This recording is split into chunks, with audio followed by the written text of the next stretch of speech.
സക്കറിയയുടെ ഗർഭിണികൾ, കുംഭസാരം, ബഷീറിന്റെ പ്രേമലേഖനം, ഗ്രാൻഡ് ഫാദർ എന്നീ ചിത്രങ്ങൾക്ക് ശേഷം അനീഷ് അൻവർ സംവിധാനം ചെയ്ത ഏറ്റവും പുതിയ ചിത്രമാണ് രാസ്ത. സർജാനോ ഖാലിദ്, അനഘ നാരായണൻ, ടി.ജി. രവി, സുധീഷ്, ഇർഷാദ് അലി തുടങ്ങിയവർ പ്രധാന കഥാപാത്രങ്ങളാവുന്ന ചിത്രം പൂർണ്ണമായും ഒമാനിൽ ചിത്രീകരിച്ച ആദ്യ സിനിമ എന്ന പ്രത്യേകതയോടെ തിയേറ്ററുകളിലേക്ക് എത്തിയ ചിത്രമാണ് രാസ്ത. വഴി എന്ന് അർത്ഥം വരുന്ന ടൈറ്റിലിനോട് 100% നീതി പുലർത്തുന്ന കഥയാണ് ചിത്രത്തിന്. ട്രെയിലറിൽ നിന്ന് കിട്ടിയ അറിവ് വെച്ച് ചിത്രം ഒരു സർവൈവൽ ത്രില്ലറാണെന്ന് ഊഹിച്ചിരുന്നു. എന്നാൽ പ്രതീക്ഷിച്ചതുപോലെ വെറുമൊരു സർവൈവൽ ത്രില്ലർ എന്ന് പറഞ്ഞൊതുക്കാൻ പറ്റുന്ന ചിത്രവുമല്ല രാസ്ത. കുടുംബ ബന്ധങ്ങളും സൗഹൃദവും പ്രണയവും എല്ലാം സമം ചേർത്തൊരുക്കിയ ഒരു ഗംഭീര സർവൈവൽ ത്രില്ലർ ചിത്രമാണ്. റൂബൽ ഖാലി എന്ന് കേട്ടിട്ടുണ്ടോ നിങ്ങൾ?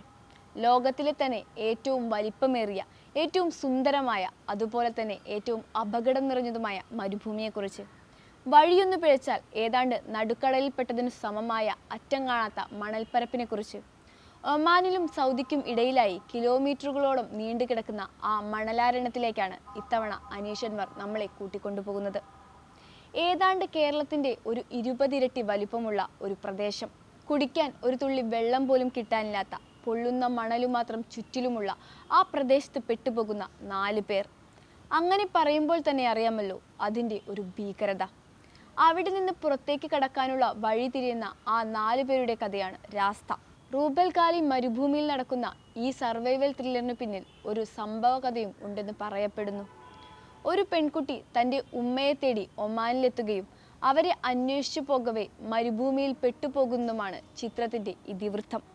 ഒറ്റ വാക്കിൽ സിമ്പിളെന്ന് തോന്നിപ്പിക്കുന്ന കഥാതന്തു മികച്ച ഇമോഷണൽ സീൻസിലൂടെയും ഗംഭീര വിഷ്വൽസിലൂടെയും ഏറ്റവും മനോഹരമാക്കി തന്നെ സംവിധായകൻ അവതരിപ്പിച്ചിട്ടുണ്ട്.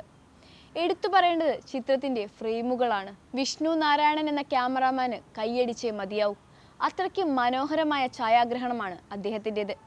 മരുഭൂമിയിലെ സൂര്യാസ്തമനം ഈ അടുത്ത കാലത്ത് കണ്ട ഏറ്റവും മികച്ച ഫ്രെയിം അതാവും. അതുപോലെ തന്നെ മ്യൂസിക്കിനും തുല്യമായ പ്രാധാന്യം ചിത്രത്തിലുണ്ട്. സിനിമയുടെ താളത്തിനൊത്ത കൃത്യമായ മിശ്രണമായിരുന്നു. അവിൻ മോഹൻ സിത്താരയാണ് ചിത്രത്തിൻ്റെ സംഗീതം നിർവഹിച്ചിരിക്കുന്നത്.